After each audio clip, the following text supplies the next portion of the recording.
नमस्कार, ABP news पर हाजिर हूं मैं रुमाना इसार खान। वक्त इंडिया चाहता है का है, लेकिन आज हम आपके लिए लेकर आए हैं अपना award winning show press conference. दरअसल देश में इस वक्त 2024 के लिए विपक्षी एकता की कवायद तेज है। सभी जानते हैं दिल्ली का रास्ता बिहार और यूपी से होकर जाता है। इसी विपक्षी एकता पर क्या है उत्तर प्रदेश के पूर्व सीएम समाजवादी पार्टी के अध्यक्ष अखिलेश यादव की राय। देखिए उनका सबसे बेबाक इंटरव्यू हमारे खास शो प्रेस कॉन्फ्रेंस में।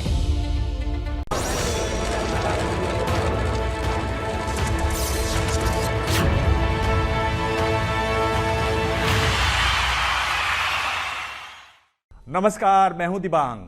एबीपी न्यूज के स्पेशल शो प्रेस कॉन्फ्रेंस में आपका स्वागत है। 2024 के चुनाव अभी दूर हैं, लेकिन उसको लेकर गतिविधियां तेज हो गई हैं। इन चुनावों में अहम भूमिका रहने वाली है समाजवादी पार्टी की।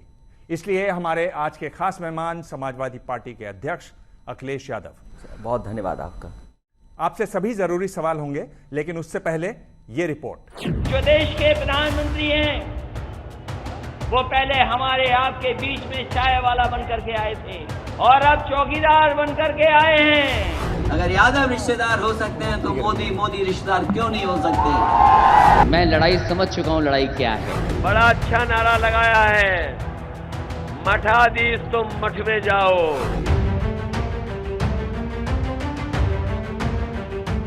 अखिलेश यादव उत्तर प्रदेश की दूसरी सबसे बड़ी पार्टी के मुखिया। ऐसे वक्त में जब 2024 लोकसभा चुनाव की बिसात बीत चुकी है, तब सबकी नजरें अखिलेश यादव पर हैं। उत्तर प्रदेश विधानसभा चुनाव में भले ही अखिलेश यादव को जीत न मिली हो, लेकिन उनकी पार्टी का प्रदर्शन 2017 चुनाव के मुकाबले बेहतर हुआ है। ये पहला चुनाव था जिसमें अखिलेश यादव पूरी तरह अपने पिता मुलायम सिंह यादव के साए से बाहर खड़े थे।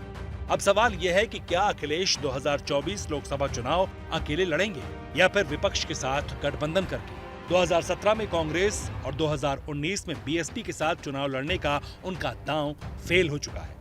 ऐसे में पीएम मोदी और बीजेपी को चैलेंज करने के लिए अखिलेश की रणनीति क्या होगी?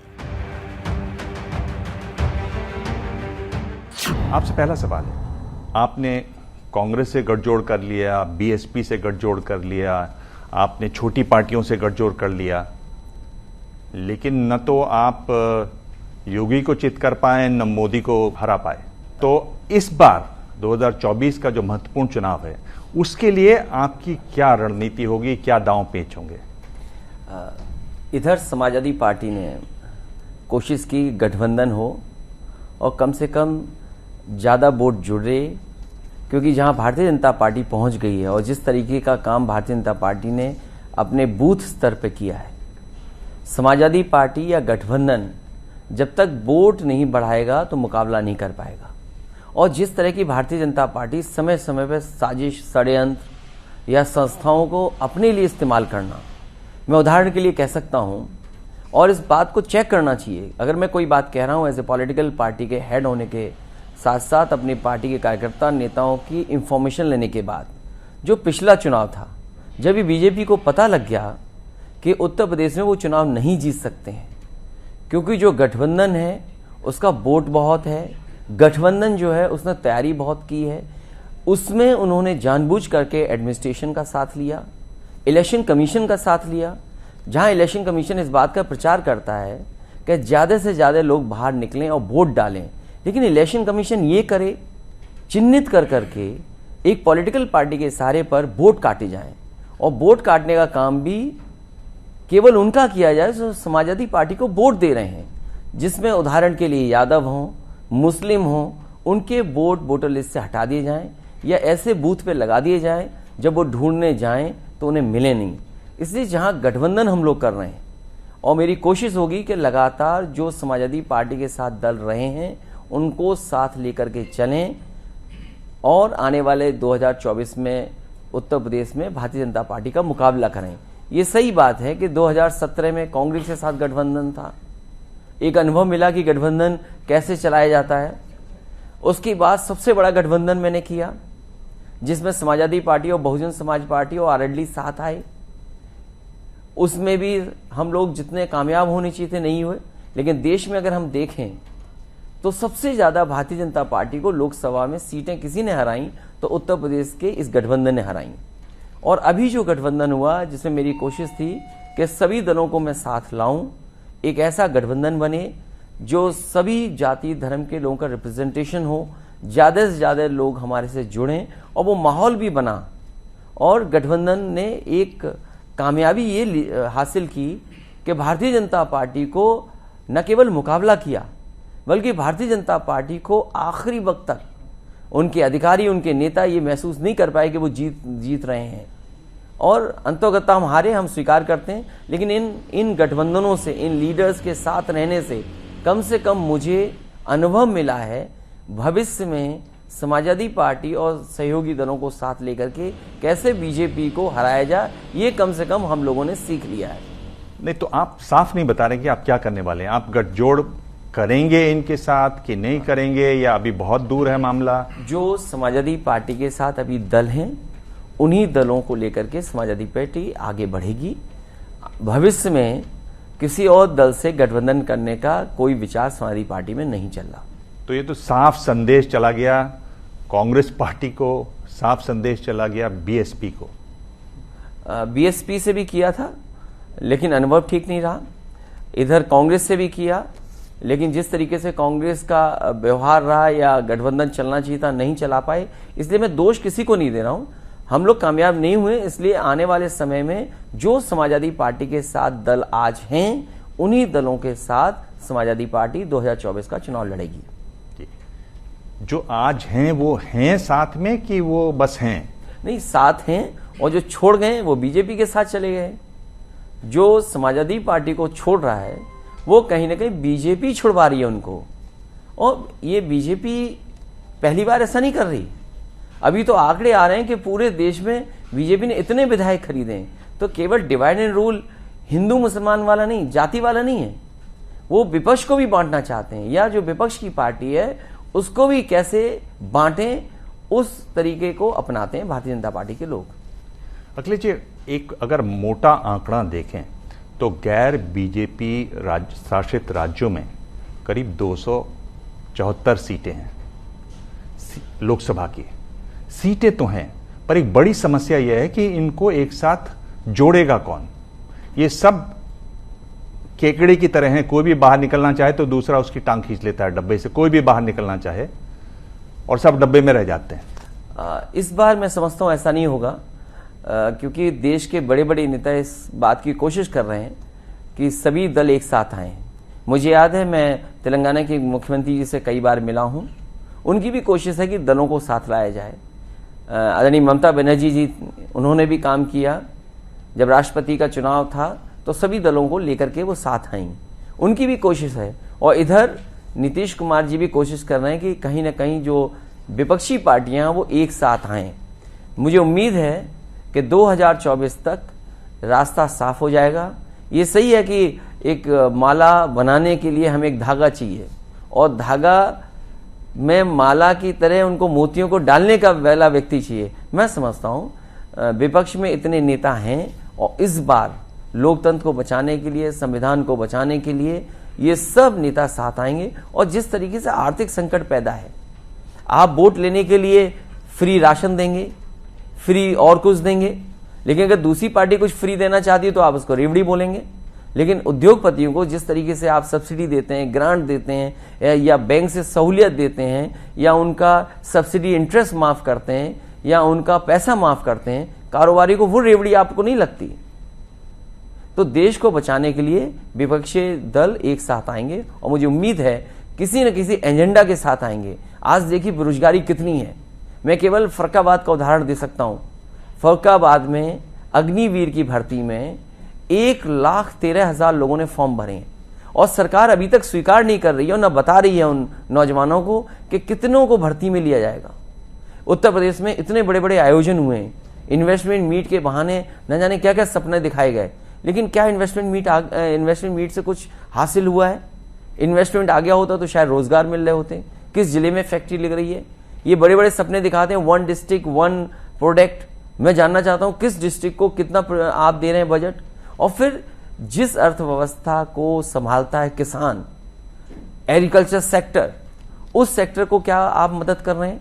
हमारे किसान को आपने सपना दिखाया कि आय दोगुनी हो जाएगी, कर्ज माफ हो जाएगा। बीजेपी के बड़े नेता वेस्टर्न यूपी में पिछले चुनाव में ये बात कहते रहे कि बिजली का बिल आपको नहीं देना पड़ेगा, बिजली का बिल फ्री होगा। क्या आज बिजली का बिल फ्री हो गया? जिस समय सूखा थी, जिस समय बाढ़ थी, क्या किसान की मदद की? ये सरकार के लोग न बाढ़ में मदद कर रहे हैं, न सूखे में मदद कर रहे हैं। और ये सही बात है कि बाजार में गेहूं की कीमत मिली किसानों को, सरकारी खरीद पर नहीं गेहूं खरीदा गया। और जो आटा बाजार में बिक रहा है उसकी कीमत क्या है? ये जानबूझ करके कुछ कंपनियों को लाभ पहुंचाने के लिए सरकार ने सरकारी खरीद नहीं की। जिस समय सरकारी खरीद शुरू होनी थी उस समय भी समाजवादी पार्टी ने कहा था कि जानबूझ करके सरकार गेहूं नहीं खरीद रही है, वो जानबूझ करके प्राइवेट कंपनियों को बढ़ावा देना चाहती हैं।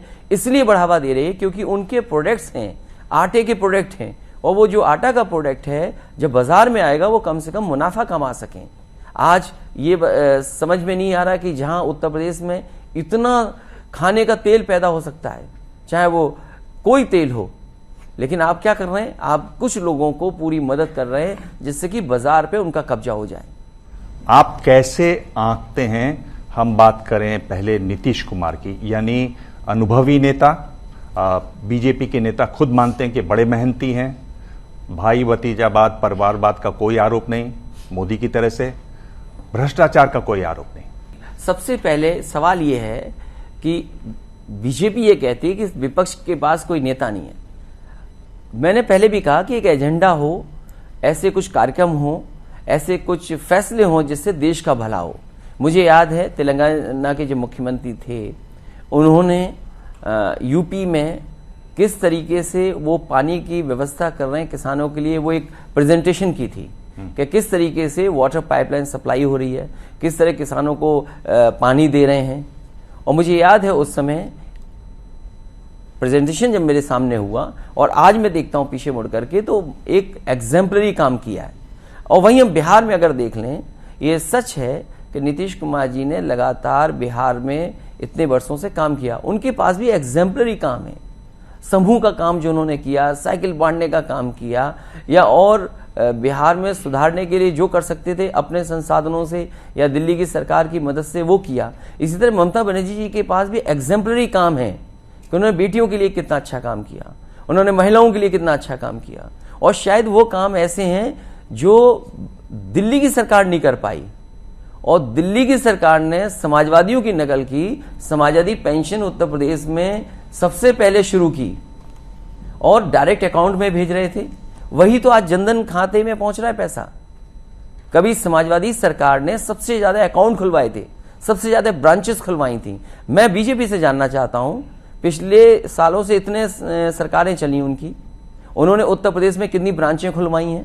और सबसे पहले डीबीटी सिस्टम अगर किसी ने क्रिएट किया था तो समाजवादी सरकार का। तो मैं इस बात को इसलिए कह रहा हूं कि विपक्ष के नेताओं के पास एग्जाम्पलरी काम है जो उदाहरण बन सकते हैं देश के लिए। और देश के लिए उदाहरण बना हमारा एक्सप्रेसवे। समाजवादियों ने एक्सप्रेसवे नहीं बनाया होता तो प्रधानमंत्री जी हरकुलस हवाई जहाज से कभी भी सड़क पर नहीं उतर पाते। दो लोगों की आपने बात कर ली, ममता बनर्जी, नीतीश कुमार। कहां आंकते हैं आप शरद पवार को, जिनके करीब करीब हर पार्टी में मित्र हैं? कहां आंकते हैं आप राहुल गांधी को, जिनके बारे में कहा जाता है विपक्ष यानी जो बीजेपी है वो कहती है कि ये तो पार्ट टाइम पॉलिटिशियन है? इन दोनों को आप कैसे आंकते हैं? शरद पवार जी की भी कोशिश है और कांग्रेस को भी कोशिश करनी चाहिए कि किसी दल के खिलाफ काम ना करें, इन दलों को साथ लाने का काम करें। बड़ी पार्टियों को मैं कोई सलाह नहीं दे सकता हूं, लेकिन मेरी कोशिश ये होगी कि जो देश के पैमाने पे अच्छे फैसले लेकर के आए उसके साथ खड़े होंगे। एक और कैंडिडेट हैं अरविंद केजरीवाल। तो कम से कम विपक्ष के पास इतने चेहरे तो हैं, बीजेपी पे एक चेहरे के अलावा दूसरा चेहरा नहीं है। और बीजेपी पे जो चेहरे भी हैं वो सामने नहीं आ सकते। अब यूपी की सरकार चल रही है, मुख्यमंत्री तो यूपी के हैं, मंत्री दिल्ली से बने हैं, और जो मंत्री हटाए गए उनका दुख कोई पूछने वाला नहीं है। तो ऐसे थोड़ी सरकार चलती है। इसमें जो एक बयान है वो आपके सांसद हैं डॉक्टर एसटी हसन का भी है। सारा विपक्ष एकजुट होकर चुनाव लड़ेगा, हमें ऐसी उम्मीद है। और ये तो एमपी डिसाइड करेंगे कि कौन पीएम होगा। अगर हमारे एमपीज़ की तादाद ज़्यादा होगी तो अखिलेश यादव जी में कोई कमी नहीं है पीएम बनने से। वो भी एक पीएम के परफेक्ट कैंडिडेट हैं, हो सकते हैं। अगर हमारे 70 से 75 या 80 के एमपी जीतते हैं तो हम क्यों नहीं प्रोजेक्ट करेंगे। अखिलेश यादव जी अगर इतनी बड़ी तादाद में उनके एमपी आते हैं तो उनका हक बनता है। 70, 75, 80 सीटें जीतें तो शरद पवार का जो फार्मूला है कि जिसके पास ज्यादा सांसद उसका पीएम, उसमें तो आपका नाम आ जाता है। नहीं, डॉक्टर एस टी हसन ने ठीक कहा, क्योंकि ठीक कहा उन्होंने, नहीं मैं उस बात को कहता हूं क्यों ठीक कहा उन्होंने जी। डॉक्टर एस टी हसन ने इसलिए भी ठीक कहा होगा क्योंकि उन्हें यूपी की पॉलिटिक्स उन्होंने देखी है। एक समय ऐसा था जिस समय पूरा का पूरा सफाया हो गया था। कभी कांग्रेस ने सफाया किया विपक्षी दलों का, कभी विपक्षी दलों के पक्ष में इतना नंबर्स आए कि कांग्रेस का सफाया हो गया। तो वो सोचते हैं कि उत्तर प्रदेश से क्यों नहीं ऐसा सफाया हो सकता है। और बीजेपी तो पहले से ही कह रही है कि 80 की 80 सीटें निकालेंगे, तो हो सकता है बीजेपी से जीरो हो जाए यूपी में। कई विपक्ष के कई नेताओं का नाम आया, तो आपकी तरफ से या आपकी नजर में 2024 के लिए पीएम का कैंडिडेट कौन है विपक्ष के लिए? मैंने आपसे कहा और फिर कहना चाहता हूं कि देश के लिए एजेंडा हो, और जितने भी ये मुख्यमंत्री या जितने भी लीडर्स जो सामने आ रहे हैं उनके पास कुछ न कुछ बताने और दिखाने के लिए भी है, और उन्होंने अपनी स्टेट में परफॉर्म किया है। मान लीजिए किसानों को पानी चाहिए और मुफ्त पानी चाहिए। अभी तेलंगाना के मुख्यमंत्री जी ने ऐलान कर दिया कि देश में 2024 में अगर मौका मिलेगा तो बिजली किसानों की मुफ्त होगी। जिस तरीके से उन्होंने खेतों तक पानी पहुंचाने का जो एग्जेम्पलरी काम किया, शायद वो देश के लिए उदाहरण है। पाइप वाटर सप्लाई तो आज यूपी में प्रचार हो रहा है, सबसे पहला यूपी का, हालांकि और जगह भी हुए हैं, लेकिन एक पायलट प्रोजेक्ट मैंने राठ में शुरू किया था। मैं सरकार से जानना चाहता हूं कि राठ में पाइप वाटर सप्लाई क्यों रोक दिया? उधर ममता जी के पास एग्जेम्पलरी काम है। पीएम कैंडिडेट का आप किसको सपोर्ट करेंगे, किसका नाम आप मैं आगे ये करेंगे? कह रहा हूं कि किसी को धागा बनना पड़ेगा जिसमें सब मोती पुरोए जाएं। तो वो धागा कौन है आपकी नजर में? कोई और धागा है? मोती हमारे पास बहुत अभी है, आप केसीआर की पुरोने प्रशंसा वाला कर भी रहे हैं। चाहिए। तो ये मैं समझता हूं जैसे 2024 का चुनाव आएगा वो बात साफ हो जाएगी। लेकिन देश बीजेपी से परेशान है। अभी तक बहुत कड़वाहट थी नीतीश कुमार जी और लालू यादव जी के बीच में, लेकिन कुछ दिन पहले ही आपने देखा कि वहां दोनों लोग मिल गए और बीजेपी को सत्ता से बाहर किया। उत्तर प्रदेश में बीएसपी के साथ आपने चुनाव लड़ा है, हालांकि ये संभावना दूर की हो सकती है, लेकिन 2024 के पहले क्या हम कुछ भी इस बारे में जान सकते हैं आपसे कि समाजवादी पार्टी और बीएसपी के बीच में कुछ भी संभावनाएं हो सकती? अगर मैं कुछ ऐसी सख्त बात कह दूंगा तो हो सकता है ट्वीट आ जाए। जी जी, लेकिन फिर भी मैं कहता हूं कि जिनका संबंध भारतीय जनता पार्टी से है, बहुजन समाज पार्टी वो काम करती है जो भारतीय जनता पार्टी कहती है। अगर पिछले चुनाव में 2017 में और पिछले चुनाव में बहुजन समाज पार्टी ने बीजेपी की मदद न की होती तो आज भारतीय जनता पार्टी उत्तर प्रदेश में नहीं होती। मैं बधाई देता हूं नीतीश कुमार जी को, तेजस्वी जी को, आदरणीय लालू जी को कि उन्होंने कम से कम भारतीय जनता पार्टी को वहां से हटाया। बिल्कुल। अखिलेश जी, ये तो आप बड़ा आरोप लगा रहे हैं। ये बड़ा आरोप नहीं है, बीएसपी पर आप बड़ा आरोप सच्चाई लगा और रहे हैं। हकीकत है। अगर आप जमीन पर देखेंगे, उनके फैसले देखेंगे, आप राष्ट्रपति का चुनाव होगा, क्योंकि आजमगढ़ का चुनाव है तो आप नहीं बोलेंगे, 2 दिन बाद आप समर्थन कर देंगे बीजेपी का। समाजवादी पार्टी कैसे हारे, वो कैंडिडेट कौन सा दिया जाए, उनका टारगेट बीजेपी नहीं था, उनका टारगेट था समाजवादी पार्टी। उनके स्टेटमेंट देखिए, बीजेपी से नहीं लड़ रहे हैं। और ऐसा बीजेपी के सारे पे काम होता है, वो तो एक अपनी बनाई हुई जेल में बंद है और उनका जेलर मुझे लगता है दिल्ली में बैठे हैं। तो आपको क्या लगता है कि अगर ऐसे ही बात होगी विपक्षी एकता की, तो या आप बीएसपी को विपक्ष में मानते ही नहीं है? नहीं, मैं केवल जनता से ये कहना चाहता हूं, जो अम्बेडकरवादी हैं, जो बाबा साहब भीमराव अम्बेडकर जी का सिद्धांत था, जो लड़ाई उन्होंने लड़ी, या मान्यवर काशीराम जिस रास्ते पर चले, क्या बहुजन समाज पार्टी उस रास्ते पर है?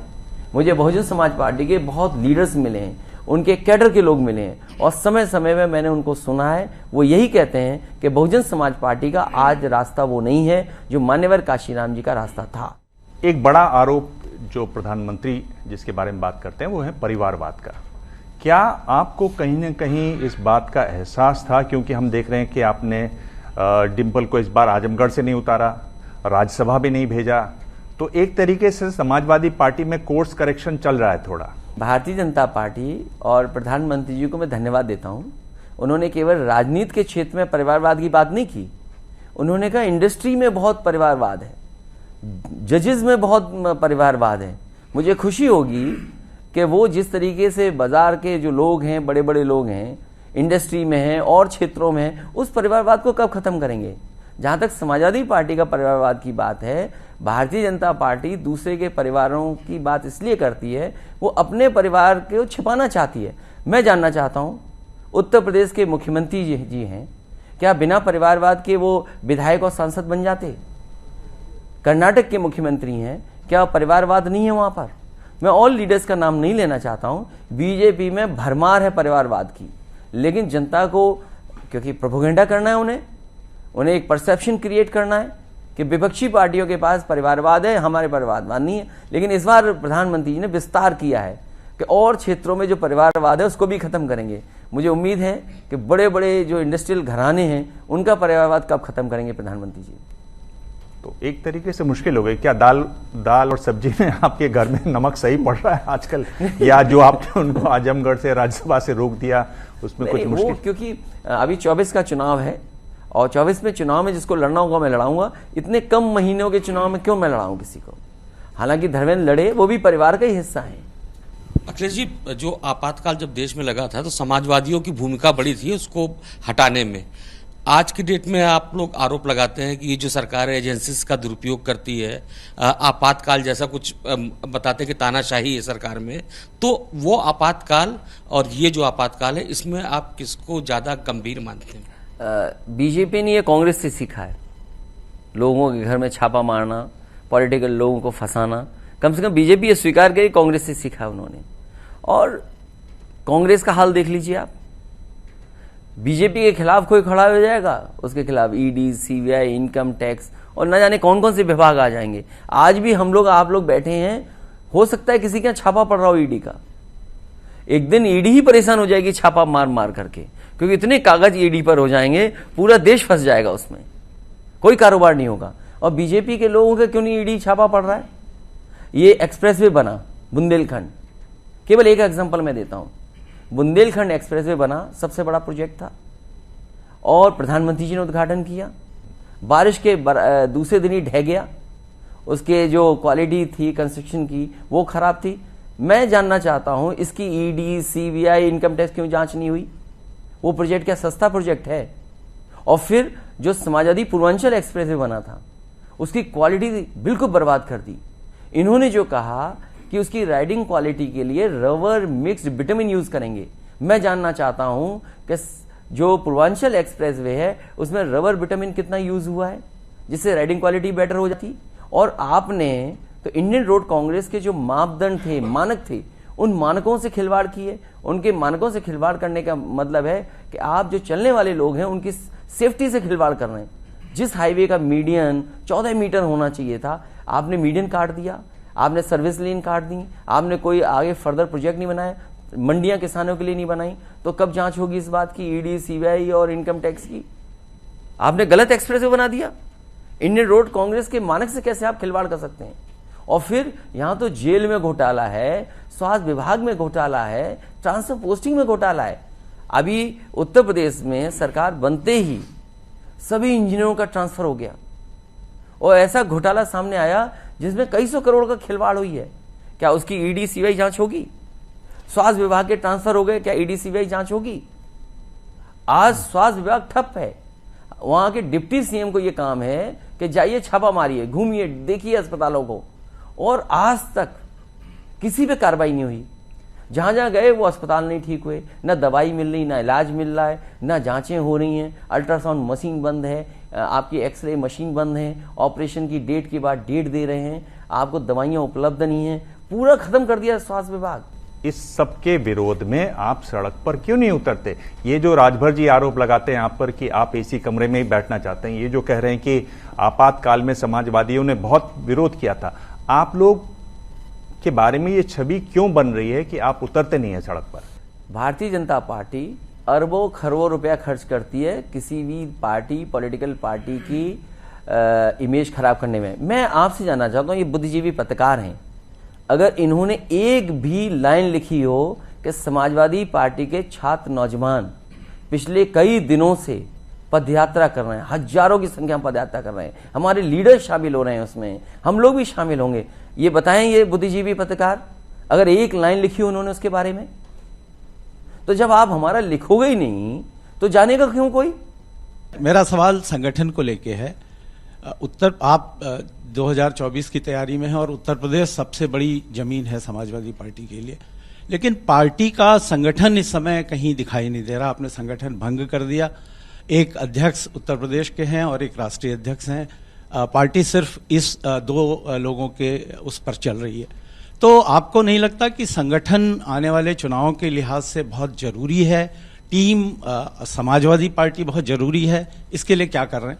आपने बहुत महत्वपूर्ण सवाल पूछा है और बीजेपी से लड़ने के लिए हमें अपने बूथ पे तैयारी करनी पड़ेगी और हमारे संगठन को बहुत ही अच्छा बनाना पड़ेगा। इसीलिए समाजवादी पार्टी ने अपना पूरा संगठन भंग किया है। अभी सदस्यता अभियान चल रहा है, 1 महीना और लगभग सदस्यता अभियान होगा, राष्ट्रीय सम्मेलन होगा और उसके बाद आप देखेंगे पूरा उत्तर प्रदेश में समाजवादी पार्टी का बूथ स्तर पर संगठन होगा। आज जो हमारी पार्टी की कोशिश है कि हर बूथ पर एक सक्रिय सदस्य बन जाए और सक्रिय सदस्य बनाने में हमारी पार्टी के पूरे वरिष्ठ नेता उसी कार्यक्रम में लगे हुए पिछले 1 महीने से और 1 महीने और हमारी कोशिश है कि उत्तर प्रदेश में कोई बूथ छूटे ना जहां पर समाजवादी सदस्य ना बन जाए, क्योंकि वोट हमारे पास है, वोट जनता देना चाहती है समाजवादी पार्टी को, केवल हमें वोट पहुंचाने का और हमारे संगठन को कम से कम जिम्मेदारी मिले कि वोट ले आए। हम भारतीय जनता पार्टी को हराने में कामयाब हो जाएंगे, क्योंकि भारतीय जनता पार्टी के अंदर इतना झगड़ा है जिसकी कोई कल्पना नहीं कर सकता। क्योंकि मंत्री नए बन गए हैं, पुराने मंत्री दुखी बैठे हैं। ये पहले मुख्यमंत्री ऐसे हैं जिनके कहने से मंत्री नहीं बने हैं और सुनने में तो ये आ रहा है कि जितना मंत्रियों की बुराई हो उतना ही मुख्यमंत्री खुश होते हैं। तो अगर सरकार में ऐसा चल रहा हो तो शायद उत्तर प्रदेश का भला नहीं होगा। चलिए, आप उधर की भी खबर काफी रख रहे हैं, ये साफ मुझे तो उन्हीं के लोग बताते हैं, मैं कोई उनके पास नहीं जाता हूं, लेकिन जो उधर रहते हैं, मंत्री हैं, विधायक हैं, वही कई बार ऐसी बातें बताते हैं। ये बताइए कि इस बार आपका ज्यादा ध्यान किस पर है, 2024 के चुनाव पर या 2027 के चुनाव पर? मेरे फोकस में दोनों चुनाव हैं, 24 और 27 दोनों। और हम पे काम क्या है? हम पे तो केवल एक काम है कि समाजवादी पार्टी को बड़ा करें और भारतीय जनता पार्टी से मुकाबला करें। भारतीय जनता पार्टी का झूठ जनता तक पहुंचाएं कि झूठ बोलते हैं। हार जीत अपनी जगह है, मगर ये भी सच है कि यूपी की जो माइनॉरिटी है वो कल भी आपकी तरफ देख रही थी, आज भी आपकी तरफ देख रही है। But as a ruling party person अलग बात थी, as a leader of opposition आप उनके लिए क्या सोच रहे हैं और किस तरह की लड़ाई आप उनके लिए लड़ना चाहेंगे? पिछले कई चुनाव में जो समर्थन समाजवादी पार्टी को मिला है और खासकर मुस्लिम भाइयों से और अल्पसंख्यक लोगों ने जो समर्थन दिया है, ऐसा समर्थन कभी किसी दल को नहीं मिला। और मैं ये कह सकता हूं कि आज सबसे ज़्यादा हीन भावना से अगर कोई देख रहा है तो उन्हीं को लोगों को देखा जा रहा है। झूठे मुकदमे हों, झूठे फंसाने का मामला हो, उन्हीं के ऊपर मुकदमे लग रहे हैं। और अब तो सीमा बढ़ गई है, विपक्ष के जो कोई भी है उन पर झूठे मुकदमे लग रहे हैं। समाजवादी पार्टी लगातार उनके साथ खड़ी है और लगातार आने वाले समय में खड़ी रहेगी। जो मदद कर सकते हैं हम लोग लगातार उनकी मदद कर रहे हैं और लगातार लड़ रहे हैं उनके लिए। पर यह भी तो आरोप लगता है कि आप आजम खां को इग्नोर कर रहे हैं, उनसे मिलने नहीं जाते हैं, उनसे बात नहीं करते हैं और पता नहीं क्या क्या उनको भी खबरें मिलती हैं आपके बारे में। नहीं, मैं समाजवादी पार्टी आजम खां साहब को कभी इग्नोर नहीं कर सकती। समाजवादी पार्टी अपने मतदाता मुस्लिम भाइयों को, माइनॉरिटी सेक्शन के किसी का भी कभी इग्नोर नहीं कर सकती, उनके साथ है। और जितनी भी मदद कर सकते हैं कानूनी लड़ाई में या और सहयोग कर सकते हैं, समाजवादी पार्टी उनके साथ है। क्या ये बात सही है कि जो कपिल सिब्बल का चुनाव हुआ उसमें उन्होंने आजम खान साहब ने भूमिका निभाई और आपने उनकी बात मानी? इस तरह की खबरें मैंने पढ़ी। नहीं, ये बात यहाँ की नहीं है, लेकिन कपिल सिब्बल जी ने समाजवादी पार्टी, ये अलग बात है, परिस्थितियां हैं, समाजवादी पार्टी के साथ और बिना सिंबल के उन्हें लड़ने का कहा। मैंने उनको भेजा राज्यसभा। ये हमारी पार्टी का अपना फैसला है। अखिलेश जी, उत्तर प्रदेश सरकार मदरसों का सर्वे करा रही है, आप किस तरह से इसको देखते हैं, क्या राय है आपकी? भारतीय जनता पार्टी के पास 100-200 ऐसे रिसर्च करने वाले लोग बैठे हैं कि नफरत कहाँ से फैल सकती है, हिंदू मुसलमान कहाँ से हो सकती है, और वो दिल्ली से लेकर के बड़ी बड़ी जगह बैठे हुए हैं।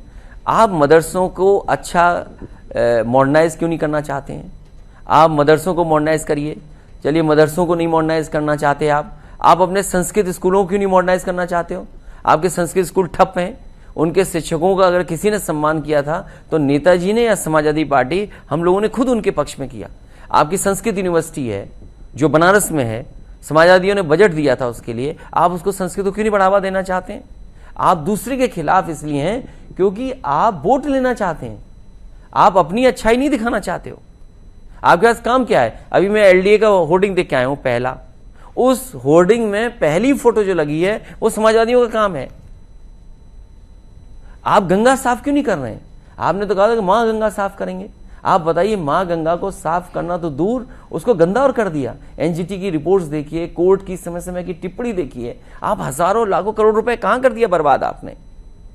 आप किसान को क्या राहत दे रहे हो? आय दोगुनी होनी थी, गन्ने का किसान का बकाया पैसा है, बुंदेलखंड में किसानों की मदद नहीं हुई, सांड अभी भी सड़क पे घूम रहे हैं, गौ रक्षा कर नहीं रहे हो आप केवल जमीन कब्जा कर रहे हो गौ रक्षा के नाम पर। गौ रक्षा के नाम पर, गौशाला के नाम पर आप जमीन कब्जा कर रहे हैं। आप सांडों की देखभाल नहीं कर पा रहे हो, आप गायों की देखभाल नहीं कर रहे हो, खुलेआम घूम रहे हैं सब। उत्तर प्रदेश में हजारों लोगों की सांड से जान जा चुकी है और मुख्यमंत्री जी के खुद ओएसडी की जान गई है केवल सांड की गाड़ी से टकराने आने से। बताओ क्या उत्तर प्रदेश चल रहा है? पुलिस को मार रही है, पुलिस वसूली के लिए लड़ रही है, आपके थानों में तय होता है कौन कितना पैसा लेगा। इतना करप्शन, इतना अन्याय कभी उत्तर प्रदेश ने नहीं देखा होगा जैसा दिखाई दे रहा है। अब लखनऊ में एक होटल में आग लग गई, लोगों की जान चली गई। इससे पहले भी एक होटल में आग लगी थी। मैं ये जानना चाहता हूं सरकार से, उत्तर प्रदेश की इलीगल बिल्डिंग्स को कब ध्वस्त करोगे आप? आपका तो बुलडोजर आपके मुख्यमंत्री आवास में खड़ा होगा, एक नहीं 2-3 खड़े होंगे। आपके वो मुख्यमंत्री आवास से बुलडोजर कब निकलेंगे जिन लोगों ने बिल्डिंग लॉज का खुलेआम उनके बिल्डिंग लॉज को नहीं माना है और बिल्डिंग्स खड़ी की हैं? आप कितनों पे बुलडोजर चलाओगे? मैं देखना चाहता हूं। तो आप क्या कह रहे हैं कि बुलडोजर को और तेज चलाएं योगी? नहीं, जो इलीगल बिल्डिंग है क्यों नहीं तोड़ रहे हैं आप? हाँ, बीजेपी की इलीगल बिल्डिंग होगी तो वो नहीं टूटेगी। आज अगर लखनऊ में जांच कर लें, सबसे ज्यादा भारतीय जनता पार्टी के लोगों की इलीगल बिल्डिंग है। ये भेदभाव कर रहे हैं। अगर समाजवादी पार्टी का है तो बुलडोजर चल जाएगा, मुस्लिम है तो बुलडोजर चल जाएगा, यादव है तो बुलडोजर चलेगा। इनके लोग सब ईमानदार हैं क्या?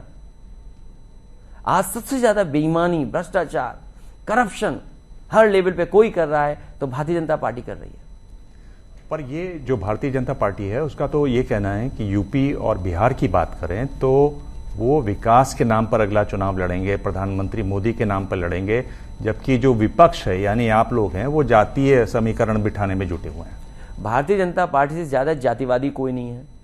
आप इनके अपॉइंटमेंट्स देख लीजिए, आप इनके फैसले देख लीजिए। सबसे ज्यादा अगर कोई जातिवादी पार्टी है तो भारतीय जनता पार्टी है। भेदभाव करने वाली भारतीय जनता पार्टी है। पिछड़ों का वोट ले लेंगे, दलितों का वोट ले लेंगे और सबसे ज्यादा धोखा उन्हीं को देंगे। अभी उदाहरण के लिए 17 जातियों का हाईकोर्ट से आया फैसला, बीजेपी खुद नहीं आई सामने, अपने 2 पिछड़े नेताओं को या 3 पिछड़े नेताओं को आगे कर दिया।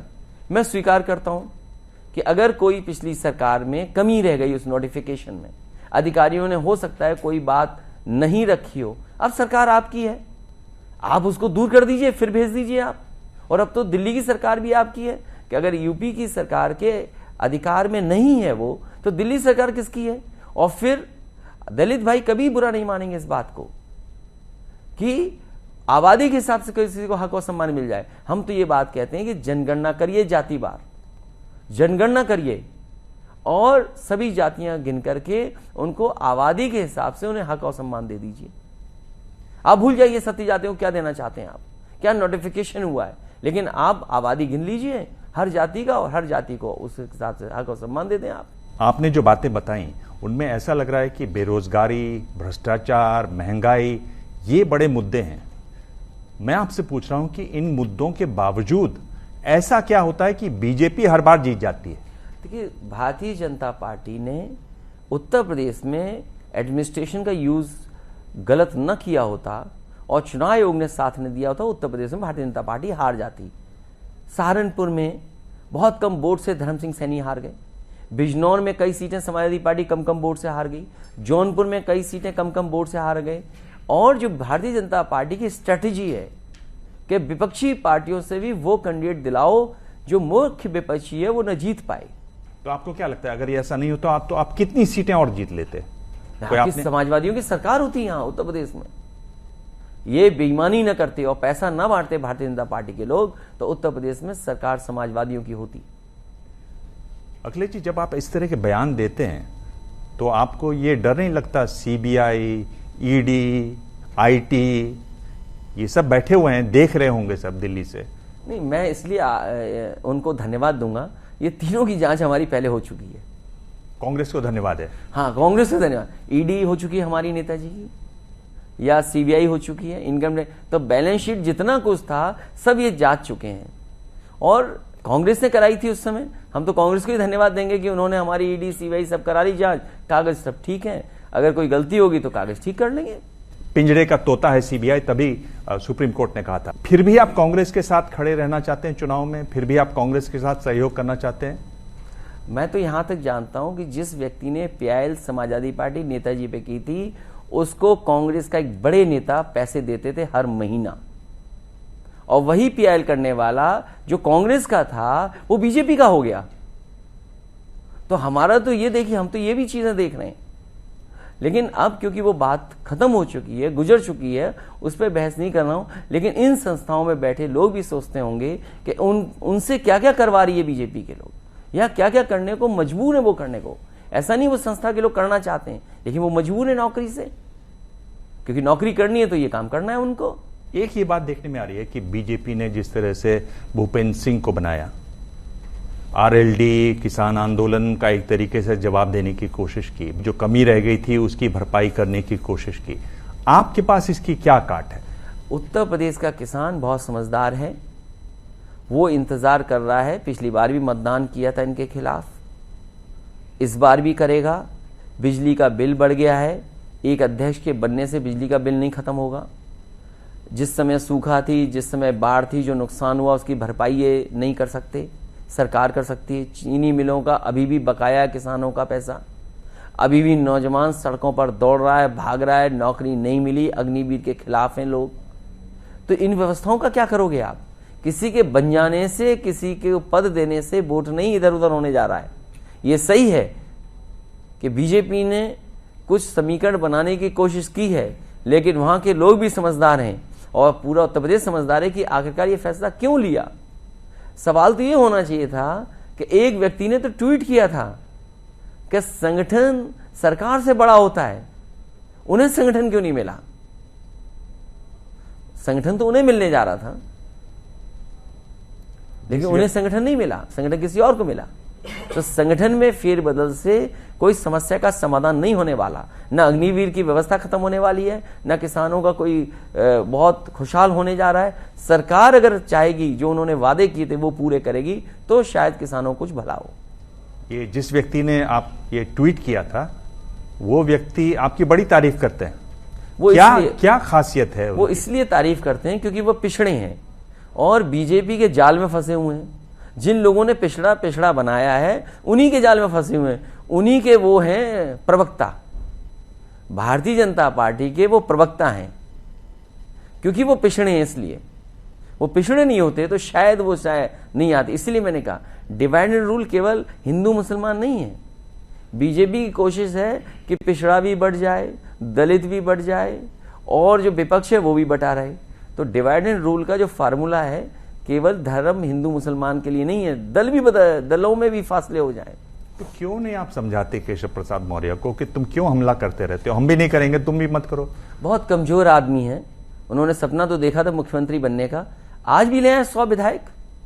अरे बिहार से उदाहरण लें ना, वो जो बिहार में हुआ वो यूपी में क्यों नहीं करते हैं? अगर उनमें हिम्मत है और उनके साथ अगर विधायक हैं, एक बार तो बता रहे थे वो कि उनके पास 100 से ज्यादा विधायक हैं, तो आज भी विधायक ले आए, समाजवादी पार्टी समर्थन कर देगी उनका। ये तो बड़ी ब्रेकिंग न्यूज हो गई। ब्रेकिंग न्यूज नहीं है, अखिलेश का खुला ऑफर, केशव प्रसाद मौर्य 100 विधायक लाएं और सीएम बने। बिल्कुल, क्योंकि आपने जो सवाल पूछा है तो मैं उनसे यही कह सकता हूं कि बहुत सपना है उनका। वो तो स्टूल पे बैठाए गए, उनकी नेम प्लेट हटाई गई, उन्हें जाने क्या क्या उनके साथ हुआ, लेकिन उसके बाद भी वो बीजेपी के साथ हैं। और अगर उनका सपना पूरा होना है तो तोड़े बीजेपी को, बाहर आए वहां से। और बिहार का एक उदाहरण है, बिहार ने करके दिखाया, यहां भी करें वो। पर ये तो फिर जो जनता ने वोट दिया उसका कोई सम्मान नहीं, आप तो सीधा सीधा ऑफर कर रहे हैं उसको कि आ जाओ इधर। जनता ने वोट इसलिए दिया था बीजेपी को कि पिछड़ों का हित रखेंगे, दलितों का सम्मान होगा। आज आप आंकड़े उठाइए, महिलाओं के साथ सबसे ज्यादा अन्याय उत्पीड़न हो रहा है, पिछड़ों के साथ सबसे ज्यादा अन्याय उत्पीड़न हो रहा है, दलितों के साथ हो रहा है। आप एनसीआरबी के आंकड़े देखिए, क्या हालत है पिछड़ों की, दलितों की, सब जेल में बंद है। सबसे ज्यादा नौकरी में उनके साथ भेदभाव है। आप यूनिवर्सिटी उठा करके देख लीजिए, कहां यूनिवर्सिटी में नौकरियां मिलनी उनको। तो मैं आपसे ये पूछ रहा हूं कि अगर ऑपरेशन लोटस हो सकता है मध्य प्रदेश में, ऑपरेशन लोटस हो सकता है महाराष्ट्र में, उसकी कोशिश चली दिल्ली में, उसकी कोशिश चली बिहार में, आप यहां ऑपरेशन बाइसिकल क्यों नहीं करते हैं? नहीं, मैं तो कह सकता हूं हमारे पास इतनी ताकत नहीं है, हमारे पास इतना पैसा नहीं है कि हम जो ऑफर दे सकें किसी को। महाराष्ट्र में सुनने में आया था कि बहुत ऑफर हुआ था वहां पर, तो वो तो हमारे पास नहीं है। ईडी हमारे पास नहीं जिसको किसी को हम डरा सकें। अब वहां किसी का मन हो कि कुछ बनना है तो कुछ लेकर के आओ, आप बन जाइए। हम समाजवादी पार्टी में बात करेंगे सभी अपने विधायकों से और लीडर से कि ये ऑफर है, अगर वो आना चाहे तो हमें स्वीकार करना चाहिए। अरे तो आपने तो ऑफर वापस ले लिया, आप कह रहे हैं हम बात ही करेंगे। हमारा ऑफर है उनके लिए, अगर उनके पास है विधायक, अगर उनमें हिम्मत है तो बाहर आए और उत्तर प्रदेश को और देश को बचाएं। क्या आप राहुल जी से नाराज, बहन जी से नाराज, ओवैसी साहब से नाराज, राजभर साहब से नाराज, तो विपक्षी एकता की जो माला है वो आपकी नाराजगी के बिना तो बुनी नहीं जा सकती। तो क्या मोदी जी को हटाने के लिए आप अपनी नाराजगी कुछ कम करके किसी एक नेता के नाम पर सहमत हो सकते हैं कि राहुल जी हो जाए या बहन जी का ही नाम आ जाए तो उनके नाम पर सहमत हो जाए? कोई गुंजाइश है? राजनीति में नाराजगी नहीं है, अपने अपने सिद्धांत से बंधे लोग हैं हम अपने फैसलों से बंधे लोग हैं। और बहुजन समाज पार्टी हमेशा बीजेपी का साथ देती है, या और लोग हैं समाजवादी पार्टी को टारगेट करते हैं, समाजवादी पार्टी बीजेपी से लड़ रही है। आप ये सवाल उनसे पूछिए कि जब समाजवादी पार्टी इतनी बड़ी लड़ाई लड़ रही है तो आप समाजवादी पार्टी का सहयोग क्यों नहीं करते हैं, आप बीजेपी का साथ क्यों देते हैं? आप ये बताइए कि अगर 2024 की बात करें तो आपको क्या लगता है कि तीन बड़े मुद्दे क्या हो सकते हैं? बेरोजगारी, महंगाई और अर्थव्यवस्था संकट में, और जिस तरीके से पिछड़े और कमजोर लोगों को धोखा दिया है भारतीय जनता पार्टी, ये सबसे बड़े मुद्दे होंगे। ये बात कई विपक्षी नेता कहते हैं, जिस तरह से प्रचार हो रहा है, कई नेता कह रहे हैं जिस तरह से सोशल मीडिया का इस्तेमाल हो रहा है। क्या आपने सोचा, क्या आपकी रणनीति में इसकी कोई जगह होगी, चाहे वो ट्विटर की बात हो, इंस्टाग्राम की बात हो, फेसबुक की बात हो? समाजवादी पार्टी जिस तरह से बदलाव है उसके साथ है और समाजवादी पार्टी उसके लिए तैयार है। और पिछला कैंपेन जो 2022 के लिए किया था, मैं कह सकता हूं कि अपने सीमित संसाधनों के और बिना किसी बड़ी कंपनी को हायर किए अपने पार्टी के वर्कर्स के ताकत से हम लोगों ने इतना अच्छा कैंपेन सोशल मीडिया पर रन किया था। क्या आपको लगता है कि उसका कोई फायदा होता है, ग्राउंड पर वर्कर्स पर कुछ असर पड़ता है? आप लास्ट मैन तक पहुंच सकते हैं, आपकी रीच बढ़ सकती है, आप अपनी इंफॉर्मेशन वहां तक पहुंचा सकते हैं, ये एडवांटेज तो है ही। और आज हर व्यक्ति किसी न किसी माध्यम से जुड़ा हुआ है और अगर उसको फर्स्ट हैंड इंफॉर्मेशन मिल जाए तो उससे बेटर कोई नहीं है। सोशल मीडिया में बड़ा हल्ला हुआ जब आपके लोग नोएडा गए, श्रीकांत त्यागी से मिले, एक डेलीगेशन गया, उसको आप कैसे देखते हैं? समाजवादी पार्टी ने जो डेलीगेशन भेजा, हमारी पार्टी के जो त्यागी समाज के लोग हैं वो आए, उन्होंने कहा कि जिस लड़के ने घटना की हम उसके पक्ष में नहीं हैं, लेकिन जिस तरीके का पुलिस का व्यवहार उनकी पत्नी, उनके परिवार की महिला सदस्यों के था, उसके लिए डेलीगेशन आप भेजिए। तो जो डेलीगेशन भेजा गया था न केवल त्यागी परिवार की जो महिलाएं उनसे मिलने के लिए, बल्कि दूसरे जो पक्ष है उसकी जो महिला उसके साथ भी मिले, क्योंकि महिलाओं के साथ अन्याय नहीं होना चाहिए। और ये जो व्यवहार है पुलिस का कि घटना कोई करे और आप परिवार की महिला सदस्यों को इस तरीके से परेशान करेंगे, इसके खिलाफ में हम लोगों ने डेलीगेशन भेजा था।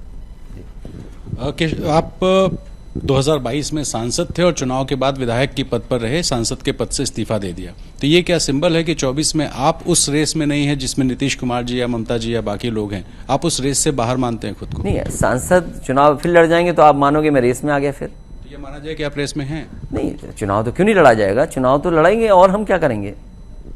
पर मैं ये पूछ रहा हूं अखिलेश जी, आप क्यों नहीं रेस में नहीं हूं लेकिन मैं चुनाव लड़ूंगा। पर मैं पूछ रहा हूं अखिलेश जी, आप क्यों नहीं सीधा कहते कि मैं प्रधानमंत्री पद का उम्मीदवार हूं? मैं इसलिए कह रहा हूं कि अगर आप ये कहते हैं तो आप यूपी के वोटरों को कह सकते हैं कि आप हमें वोट दो, अगला वोट प्रधानमंत्री के लिए होगा जो यूपी का होगा। मैं इतना बड़ा सपना नहीं देखता हूं और मैंने केवल ये सोचा था कि उत्तर प्रदेश में काम करूंगा और कम से कम वो काम करके दिखाऊं जो दिल्ली की सरकार नहीं काम कर सकती। और मैं उसमें कामयाब भी रहा। जब मुझे मौका दिया नेताजी ने, पार्टी ने काम करने का, तो मैंने वो अच्छे काम करके दिखाए। शायद दिल्ली सरकार भी उत्तर प्रदेश में वो काम नहीं कर पाई। पर आपको नहीं लगता कि अगर यूपी के लोगों में ये भाव आए कि हमारे वोट से हमारे प्रदेश का ही व्यक्ति प्रधानमंत्री बनेगा तो आपको वोट ज्यादा मिल सकते हैं? मैं अब उस रेस में नहीं हूं।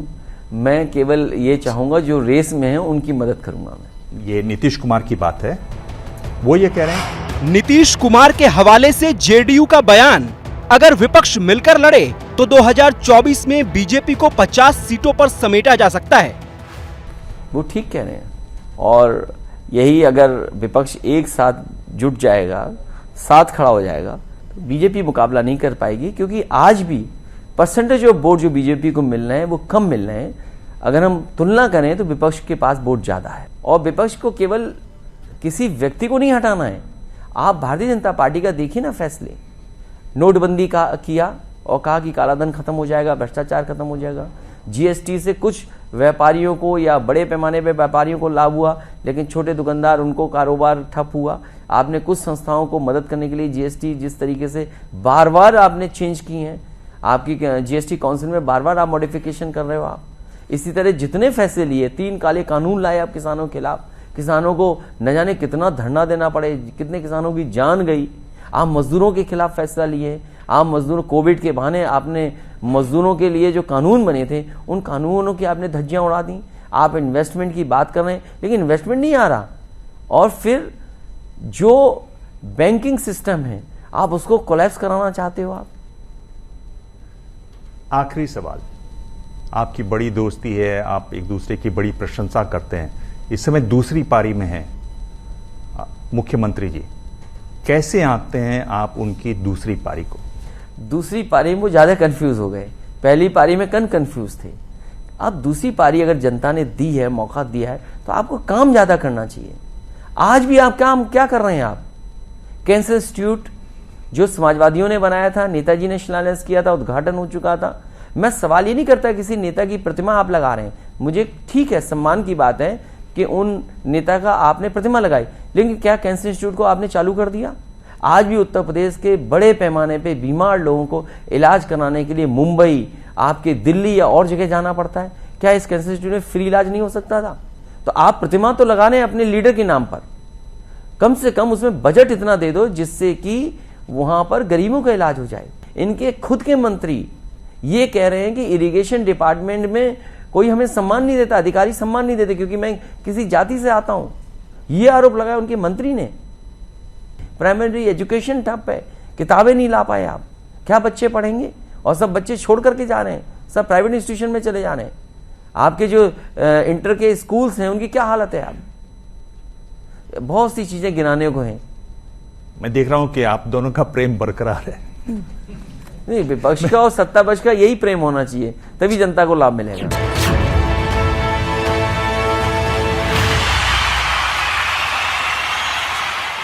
अगला दौर है अखिलेश जी, ये मैं आपसे 5 सवाल पूछूंगा, 2 ऑप्शन दूंगा, आपको उनमें से एक चुनना है। तीसरा ऑप्शन है, आप कह सकते हैं पास, रैपिड फायर, ठीक है? तो आपको कौन सी भूमिका ज्यादा पसंद आ रही है, विधायक के तौर पर या आप पहले थे सांसद के तौर पर? विधायक के रूप में फिलहाल। क्यों? यहाँ सदन नहीं चल रहा है, सदन चलाना चाहिए, तो शायद सरकार को जवाब देने के लिए हम लोग मजबूर करेंगे तमाम सवालों का। और उत्तर प्रदेश की जनता के लिए कम से कम सदन चले तो ऐसे विधायक के रूप में, एक लीडर ऑपोजिशन के रूप में बात अपनी रख सकेंगे, सरकार से जवाब मांगेंगे। प्रधानमंत्री पद के लिए अगर आपसे पूछा जाए तो इन दो में से आप किसको चुनेंगे, नीतीश कुमार को या ममता बनर्जी को?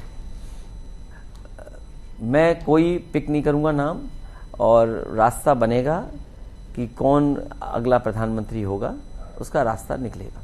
मुझे मालूम था आप इस सवाल का जवाब देंगे नहीं। अगला सवाल है, आपको ज्यादा फायदा किसके गठबंधन से हुआ?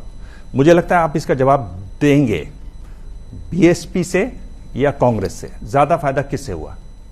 मैं अब इन दोनों दलों का साथ कम लूंगा। मुझे नहीं लगता कि हम इन दलों के साथ गठबंधन में जा पाएंगे। तो मतलब आप बताना नहीं चाहते कि इनमें से ज्यादा फायदा जो किससे? पिछली बार मैंने गठबंधन किया उससे समाजवादी पार्टी को ज्यादा लाभ पहुंचा। यूपी में चुनाव जीतने के लिए क्या ज्यादा जरूरी है, जातिगत समीकरण या विकास? विकास, और विकास के साथ जाति समीकरण। ये तो दोनों ले लिया आपने। नहीं, आपने ऑप्शन ही दोनों दिए तो मैंने कहा दोनों जोड़ दूं। कांग्रेस का अध्यक्ष कौन हो कि पार्टी को ज्यादा फायदा हो? गांधी नेहरू परिवार से कोई हो या कोई बाहर वाला हो? ये कांग्रेस पे छोड़ दीजिए, ये कांग्रेस तय करे अपना। अखिलेश जी, आपने करीब करीब सभी सवालों के जवाब दिए और मैं देख रहा था कि आप सवालों के जवाब अब लंबे देने लगे हैं, उनमें बहुत सारे आंकड़े भी भरने लगे हैं। मुझे लगता है कि 2024 की आपकी तैयारी शुरू है। बहुत बहुत धन्यवाद। बहुत धन्यवाद। प्रेस कॉन्फ्रेंस में आज इतना ही। अगले हफ्ते मुलाकात होगी एक और खास मेहमान से। तब तक देखते रहिए एबीपी न्यूज।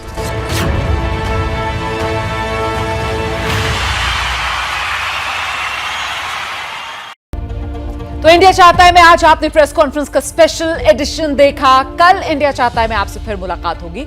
जैसे ही घड़ी का काटा दोपहर 2:30 पे आए, बबीता जी का दिल सास बहू साजिश के लिए मचल जाए। और ये है इनकी बहू, पूरे दिन ऑफिस की टेंशन हो जाए गॉन जब ये करें अपना फेवरेट शो फ्री टाइम पे ऑन।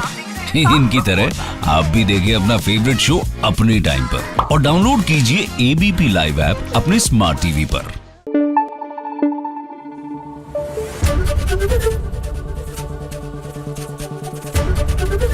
एबीपी न्यूज आपको रखे आगे।